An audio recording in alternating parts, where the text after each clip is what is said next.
श्री शिवाय नमस्तुभ्यम हर हर महादेव। देखिए दोस्तों, आज का जो यह वीडियो है आप सभी लोगों के लिए बहुत ही खास और विशेष होने वाला है, क्योंकि कल के दिन है इस महीने की सबसे पवित्र एकादशी की तिथि, यानी कि कार्तिक मास की रमा एकादशी।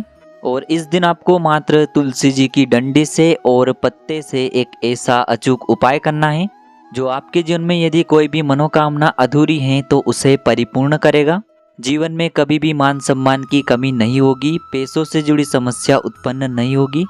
यदि आपका व्यापार अच्छे से नहीं चल पा रहा है, जीवन में दुख तकलीफ और कष्ट बहुत अधिक रहते हैं, यदि किसी की भी नौकरी नहीं, परिवार में यदि किसी की भी नौकरी नहीं लग पा रही है, यानी कि जीवन में समस्या बहुत अधिक है, तो आपको इस एकादशी पर यह विशेष उपाय अवश्य करना है। आपकी सारी मनोकामनाएं परिपूर्ण होगी, साथ ही साथ आपके जीवन की सारी समस्याएं दूर होगी। देखिए दोस्तों, पूज्य गुरुदेव की ही कथा को सुन करके और समझ करके ही आपको इस उपाय को बहुत ही विस्तार से समझाने का प्रयास करेंगे। लेकिन उससे पहले वीडियो को लाइक करें, चैनल को सब्सक्राइब करें, और यदि आप भगवान शिव के सच्चे भक्त हैं तो कमेंट बॉक्स में श्री शिवाय नमस्तुभ्यम या फिर ओम नमः शिवाय जरूर लिखें।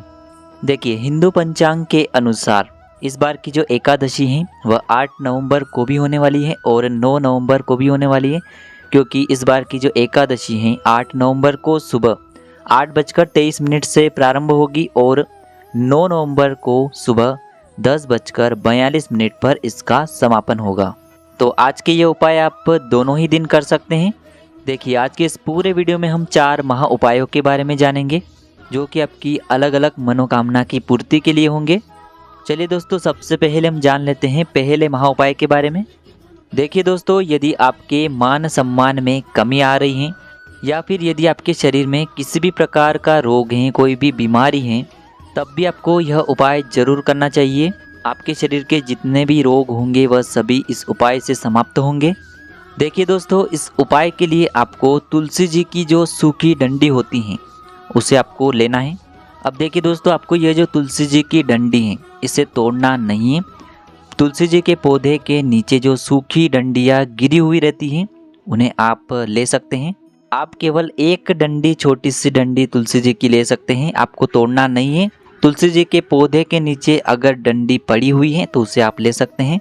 अब दोस्तों, इस तुलसी जी की डंडी को आपको किसी भी सिलबट्टे पर अच्छे से घिसना है, यानी कि तुलसी जी की जो सूखी लकड़ी है यदि आप उसे सिलबट्टे पर घिसेंगे तो उससे आपको चंदन प्राप्त होगा।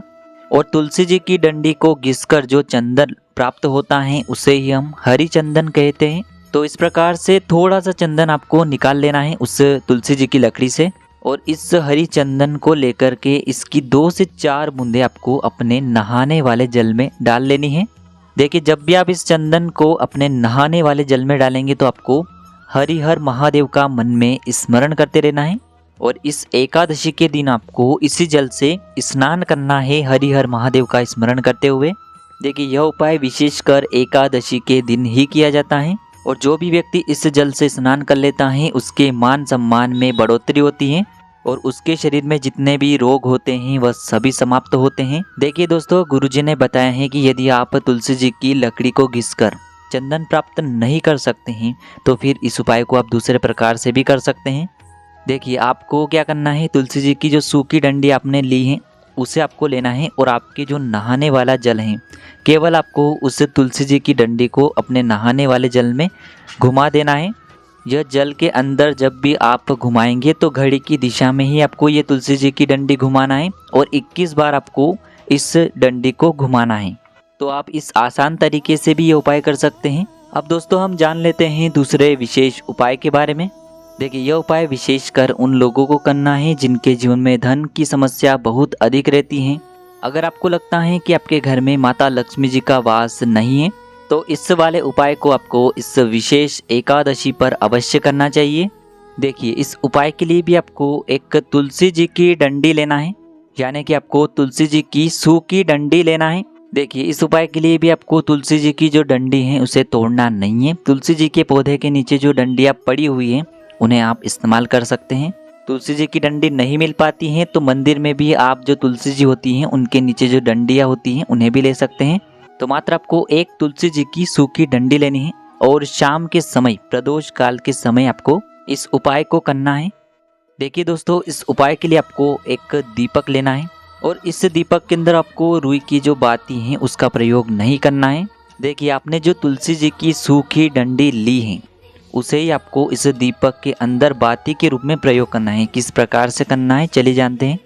देखिए, ये जो आपने तुलसी जी की डंडी ली है इसे सबसे पहले तो आपको गाय माता के शुद्ध घी में डुबोना है। पूरी डंडी को आपको अच्छे से शुद्ध घी के अंदर डुबोना है और उस दीपक में आपको इस तुलसी जी की डंडी को अच्छे से लगा देना है और दीपक के अंदर भी आपको गाय माता का शुद्ध घी डालना है और उसी में आपको ये जो तुलसी जी की डंडी है बाती के रूप में लगानी है। तो इस प्रकार से आपको ये जो तुलसी जी की डंडी है इससे एक दीपक तैयार करना है और शाम के समय आपको विष्णु भगवान के किसी भी स्वरूप की आरती उतारना है इस दीपक से। यानी कि यदि आपके घर में भगवान कृष्ण की मूर्ति है तो उसकी आपको आरती उतारना है। यदि भगवान श्री राम की मूर्ति है, स्वरूप हैं, तो उनकी आपको आरती उतारना है। यानी कि भगवान विष्णु के किसी भी स्वरूप की आपको इस दीपक से आरती उतारनी है। पूज्य गुरुजी ने बताया है कि जो भी व्यक्ति इस उपाय को इस प्रकार से एकादशी के दिन कर लेता है उसके घर में कभी भी धन से जुड़ी समस्याएं उत्पन्न नहीं होती हैं। सुख शांति और समृद्धि हमेशा उस घर में बनी रहती हैं। कभी भी उस घर पर कर्ज की स्थिति नहीं उत्पन्न होती है। तो एकादशी के दिन आपको इस चमत्कारी उपाय को भी अवश्य करना है। अब दोस्तों हम जान लेते हैं तीसरे महाउपाय के बारे में। देखिए दोस्तों, इस उपाय के माध्यम से आपके जीवन में यदि कोई भी मनोकामना है जो अभी तक परिपूर्ण नहीं हो पाई है तो इस एकादशी के दिन किया जाने वाला यह मनोकामना पूर्ति का सबसे अचूक उपाय सिद्ध होने वाला है। देखिए, इस उपाय के लिए आपको मात्र एक तांबे के पात्र के अंदर अपने घर से शुद्ध जल लेना है और इस जल के अंदर आपको मात्र 2 से 4 बूंदे गंगा जल की मिला लेनी है। अब दोस्तों, इस कलश में यानी कि इस जल के पात्र में आपको गिन करके 7 बेलपत्रियां डालनी है। यानी कि आप जो 7 बेलपत्र लेंगे वह कहीं से भी खंडित और टूटी हुई नहीं होनी चाहिए। बेलपत्र यदि नहीं मिल पाती हैं तो भगवान शिव के शिवलिंग पर चढ़ी हुई बेलपत्र को आप पुनः शुद्ध जल से धो करके उपयोग कर सकते हैं। तो आपको 7 बेलपत्र सबसे पहले तो उस जल के पात्र के अंदर डाल देनी है। अब दोस्तों, इस कलश को इस प्रकार से तैयार करने के बाद इसे आपको सीधे लेकर के पहुंच जाना है भगवान शिव के मंदिर में। यह उपाय आप सुबह भी कर सकते हैं, शाम के समय भी कर सकते हैं। देखिए, जैसे ही आप मंदिर पहुंचेंगे तो सबसे पहले आपको दर्शन होंगे नंदी महाराज के। तो दोस्तों, सबसे पहले तो आपको नंदी महाराज के पास में जाना है और उनका जो पैर उठा हुआ होता है उस पैर पर आपको जो आपके पास कलश में जल है उसे समर्पित कर देना है। देखिए, इस कलश से आपको जल जो है इतने धीरे समर्पित करना है कि जो कलश के अंदर बेलपत्र हैं वह उस पात्र से बाहर न आए। यानी कि नंदी महाराज के उठे हुए पैर पर आपको केवल जल समर्पित करना है, बेलपत्र समर्पित नहीं करना है। जल समर्पित करने के बाद आपको आपकी जो कामना है उसे बोल देनी है।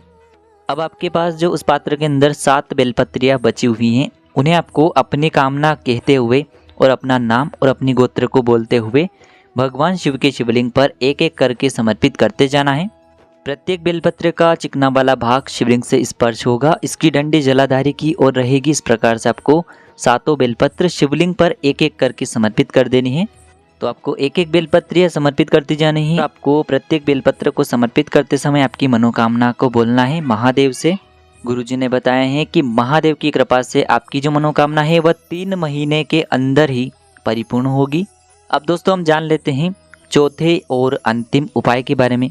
देखिए, जो भी व्यक्ति बेरोजगार हैं, देखिए यदि वह कई समय से नौकरी की तलाश कर रहे हैं लेकिन उन्हें नौकरी नहीं मिल पा रही है, चाहे सरकारी नौकरी हो चाहे प्राइवेट नौकरी हो, पूज्य गुरु जी ने यहाँ पर बहुत ही जोर दे करके एक बात कही है कि जो भी व्यक्ति सरकारी नौकरी की तैयारी कर रहे हैं, नौकरी उनकी नहीं लग पा रही है, तो एकादशी के दिन आपको यह विशेष उपाय अवश्य करना चाहिए। देखिए, इस उपाय के लिए आपको तुलसी जी के 11 पत्ते लेने हैं और इसी के साथ में आपको 1 लोटा तांबे के पात्र के अंदर अपने घर से शुद्ध जल लेना है। देखिए, यदि आपके पास अधिक मात्रा में गंगा जल है तो फिर आपको पूरे लोटे के अंदर गंगा जल लेना है और यदि आपके पास अधिक मात्रा में गंगा जल नहीं है तो फिर आपको उस जल के पात्र के अंदर 2 से 4 बूंदे गंगा जल की डाल लेना है। अब दोस्तों, इसी पात्र के अंदर आपने जो 11 तुलसी जी के पत्ते लिए हैं उन्हें भी आपको उसी पात्र के अंदर डाल देने हैं। यानी कि आपको पात्र के अंदर गंगा जल डालना है और उसी पात्र के अंदर आपको तुलसी जी के पत्ते भी डाल देने हैं। और इसके बाद आपको इस पात्र को लेकर के पहुंच जाना है भगवान विष्णु के किसी भी स्वरूप के मंदिर में, चाहे भगवान विष्णु का मंदिर हो, चाहे भगवान सत्यनारायण जी का मंदिर हो, चाहे भगवान श्री राम का मंदिर हो, चाहे भगवान श्री कृष्ण का मंदिर हो, यानी कि जिस भी मंदिर में भगवान श्री हरि नारायण विष्णु का स्वरूप है उस मंदिर में आपको जाना है। देखिए सबसे पहले तो आपको इस पात्र को भगवान श्री विष्णु हरि नारायण के मंदिर में जो चौखट होती है वहाँ पर रखना है और उसके बाद आपको अपनी मनोकामना को बोलते हुए मंदिर की 7 बार घड़ी की दिशा में परिक्रमा कर लेनी है और उनसे मनोकामना करते हुए और अपनी मनोकामना को बोल देना है।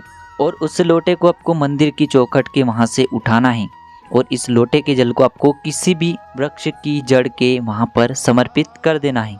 गुरुजी ने कहा है कि मात्र 2 से 3 एकादशी इस उपाय को करके देख लीजिए, महादेव आपकी नौकरी के संयोग कहीं ना कहीं बना ही देंगे। तो पूज्य गुरुजी का यह उपाय भी बहुत ही खास है, करके जरूर देखिएगा। यदि आपको उपाय से जुड़े किसी भी प्रकार के सवाल पूछने हैं तो आप हमें कमेंट में पूछ सकते हैं। उपाय को करते समय आप किसी भी प्रकार की गलतियां न करें। श्री शिवाय नमस्तुभ्यम। हर हर महादेव।